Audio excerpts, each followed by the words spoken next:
Sebab ada orang belajar ilmu hakikat, tok guru dia cerita macam tu. Jadi dia kata kita dengan Allah ni sama. Sama dari sudut mana? Kita tengok lagi kan, sebab nak tahu sama dari sudut mana, kadang-kadang dia guna bahasa dalam. Rupanya sama, betul-betul sama. Dia kata gelas dengan kaca sama. Kita dengan Allah pun sama. Jadi maksud dia salah faham di situ. Kemudian kita sentuh tentang cara tertinggi mentafsir Quran. Cara tertinggi mentafsir ayat-ayat Quran ialah dengan wahyu. Itu mampu dilakukan oleh Nabi Muhammad.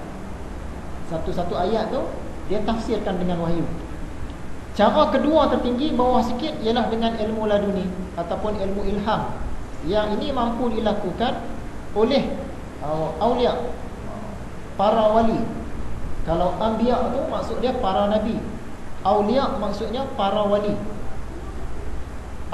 Dilakukan oleh para wali ataupun orang-orang soleh yang dipilih oleh Allah. Mereka ni ada ilmu laduni. Dia tengok satu ayat Quran, dia nak tafsir dengan wahyu tak boleh, tak sampai dia. Dia tafsir dengan ilmu laduni yang dia dapat.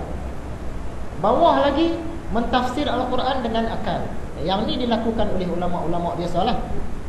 Dia tengok satu ayat Quran, dia tak faham apa maksud ayat ni, dia cari ayat Quran yang lain. Cara cari, oh ayat yang ni berkait dengan ayat yang tadi. Ni tafsir dia. Maksud dia guna akalnya, dia tafsirkan satu ayat Quran dengan satu ayat Quran yang lain. Kalau dalam Quran tak dapat, dia guna akal dia juga.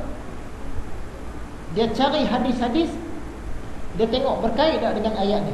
Dia cari jumpa, oh hadis nombor sekian-sekian dalam Sahih Bukhari berkait dengan ayat Quran ini. Dia tafsirkan ayat tu. Dan yang bawah lagi, dia cari dalam Quran pun tak ada, cari dalam hadis pun tak ada, dia cari dari sumber-sumber yang lain untuk mentafsir ayat Quran itu tadi. Jadi mentafsir Quran yang tertinggi ialah dengan wahyu. Nabi saja boleh buat. Bawah sikit mentafsir ayat Quran dengan laduni, para awliya dan para solehin yang terpilih. Bawah lagi mentafsir Quran dengan akal.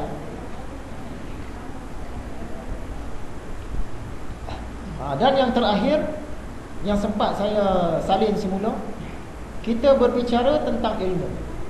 Antara ilmu dengan harta, mana yang lebih bagus? Kata Sayyidina Ali, baguslah ilmu. Sebab apa? Ilmu ni dia menjaga kita. Kita kalau ada ilmu, kita boleh selamatkan diri kita. Tapi kalau harta, kita kena jaga dia. Lagi untunglah ada ilmu. Ilmu dia jaga kita. Kalau harta, kita pula kena jaga dia. Kemudian kata Sayyidina Ali lagi, ilmu kalau kita sampaikan kepada orang lain, dia bertambah. Lagi banyak kita cerita pada orang, lagi kuat ingatan kita tentang ilmu. Tapi kalau harta kita bagi pada orang lain, dah berkurang dah hak kita. Rugi. Ilmu bagi pada orang, dia bertambah. Harta kalau bagi pada orang, dah kurang. Kemudian ilmu ni dia bersifat menghukum. Contohnya dalam mahkamah nak jatuhkan undang-undang, hakim tu dia satu orang berilmu, jadi ilmu menghukum. Sedangkan harta ni benda yang terhukum, benda yang dihukum. Contohnya dalam mahkamah, bergaduh adik-beradik pasal harta, hakim yang ada ilmu tadi dia jatuhkan hukuman. Harta ni siapa punya, harta ni siapa punya. Jadi ilmu dia menghukum harta, sedangkan harta tu barang yang terhukum. Jadi mulialah lagi benda yang menghukum berbanding barang yang terhukum. Seterusnya, ilmu ni benda gaib. Dia benda hebat, benda luar biasa, benda gaib. Sedangkan harta dia benda yang nampak. Jadi biasanya kalau ikut pemahaman kita, benda yang gaib ni lagi hebatlah berbanding benda yang nampak. Kemudian yang ni bukan kata Sayyidina Ali. Ini penambahan kita lah. Bila kita ada ilmu banyak, lagi ramai kawan kita bertambah. Tapi kalau kita lagi banyak harta, lagi ramai orang dengki. Lagi tambah harta kita, lagi ramai orang dengki. Kalau ilmu lagi tambah harta, lagi tambah ilmu, lagi orang suka, lagi orang ramai kawan. Kalau harta kita bertambah, orang dengki. Nampak lebih sikit kan? Dia dengki. Ilmu dia akan tolong kita di akhirat. Sedangkan harta ni dia akan memberatkan kita, sebab dia nak kena hisap satu-satu. Orang yang tak ada harta senang, dia hisap dia punya amalan saja. Tapi orang yang banyak harta, jutawan, hartawan semua, dia kena hisap satu-satu, kena hisap harta dia tu.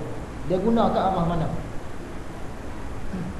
Ilmu makin lama makin cantik, makin lama makin mantap, makin lama makin matang. Tapi kalau harta makin lama makin usang. Contoh dia rumah, makin lama makin buruk. Contohnya kereta, kenderaan, makin lama makin buruk. Pakaian makin lama makin buruk. Tapi kalau ilmu makin lama makin mantap. Itulah antara perkara yang kita sentuh dalam kuliah yang lepas. Sekarang nak masuklah pengajian kita untuk malam ini. Kalau dalam kitab Ihya terjemahan Indonesia ni, muka surat 271. Sebagaimana yang dimaklumkan sedari awal tadi, pengajian kita malam ini nak menyentuh tentang yakin, al-yakin.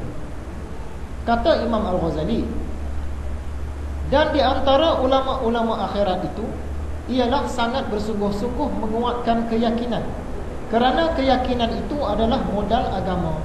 Rasulullah SAW bersabda, keyakinan ataupun al-yakin itu adalah iman seluruhnya. Hadis riwayat Imam Al-Baihaqi dengan isnad yang hasan. Sebelum ini memang kita dah beberapa kali sentuh pasal yakin. Antaranya tentang ilmu yakin, ainul yakin, haqqul yakin. Yakin ni maksudnya kepercayaan lah secara ringkasnya. Secara umumnya maksud dia percaya tu tahap mana. Jadi tahap percaya ni dia ada ilmu yakin yang bawah sekali, ainul yakin yang tengah, haqqul yakin yang tinggi. 3 peringkat. Ada setengah ulama lagi dia tambah pula satu lagi, kamal yakin. Tapi yang tu tak ada pun tak apa. Yang penting yang kita nak faham, ilmu yakin, ainul yakin, haqqul yakin, peringkat dia. Jadi dalam kita beragama ni, dalam kita menyembah Allah, berarti kepada Allah, kalau dapatlah ke peringkat haqqul yakin, kita dengan Allah tu kita haqqul yakin, tapi susah nak dapat.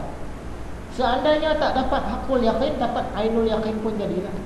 Ainul yakin ni maksud dia melihat, bersaksi. Ain kan mata, syuhud, yang syahadah tadi, sampai kepada peringkat musyahadah, bersaksi. Bukan setakat tahu saja, peringkat bersaksi. Kalau tak dapat yang tu, paling bawah ilmu yakin. Yang ni pun lulus juga. Ilmu yakin ni maksud dia kita dengar orang cerita. Orang cerita, kita menyembah Allah begini-begini, Allah tu begini-begini, kita pun akuilah. Betul lah, kita percaya. Yang tu paling bawah ilmu yakin. Naik makam lagi ainul yakin, naik lagi haqqul yakin. Yang bawah tadi ainul yakin, ilmu yakin, maksudnya kita yakin satu-satu perkara berdasarkan orang bagi tahu. Peringkat tengah tadi ainul yakin, kita yakin satu-satu perkara dengan cara kita bersaksi, kita menyaksikan, kita tengok, kita lihat. Atas sekali haqqul yakin, kita percaya satu-satu benda dengan sebenar-benar hak, orang tak boleh tipu dia. Contoh yang paling mudah, sekarang ni heboh pasal isu lahat batu. Kalau ilmu yakin, orang cerita, kamu tahu tak, dekat Sabah sana, dekat lahat batu ni, kita punya polis hutan, kita punya komando bertempur dengan tentera-tentera Sultan Sulu. Kita dengar cerita tu, kita pun percaya. Jadi kita percaya tu berdasarkan orang cerita. Yang tu bawah, nama dia ilmu yakin. Kita yakin cerita tu berdasarkan ilmu, berdasarkan orang cerita. Kemudian kita naik kapal terbang pergi sana. Pergi sana, kita tengok sendiri pertempuran berlaku. Yang tu peringkat ainul yakin, ain, mata. Kita dah tengok sendiri dah. Oh, memang betul. Nampak kita punya komando sebelah sini dengan tentera suluk belah sana tu berbalas tembakan. Jadi kuat lagi yang ainul yakin berbanding ilmu yakin. Ilmu yakin ni orang boleh tipu. Dekat Bukit Naga tu orang berperang, boleh jadi dia tipu.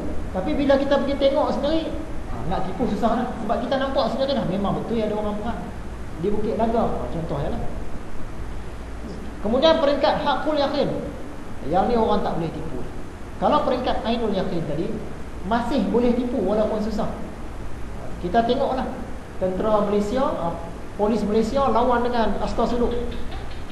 Kita nampak memang perang, tapi orang boleh tipu. Kadang-kadang rupanya latihan. Latihan. Komando kita berlatih dengan tentera suluk, lawan tembak, latih.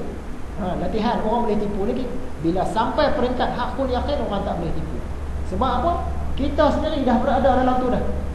Sama ada kita di sebelah komando Malaysia ataupun kita di sebelah tu askar suluk. Memang kita lawan tembak sampai mati-mati dah. Kita sendiri yang perang tu. Kita sendiri komando dah. Mana orang nak tipu?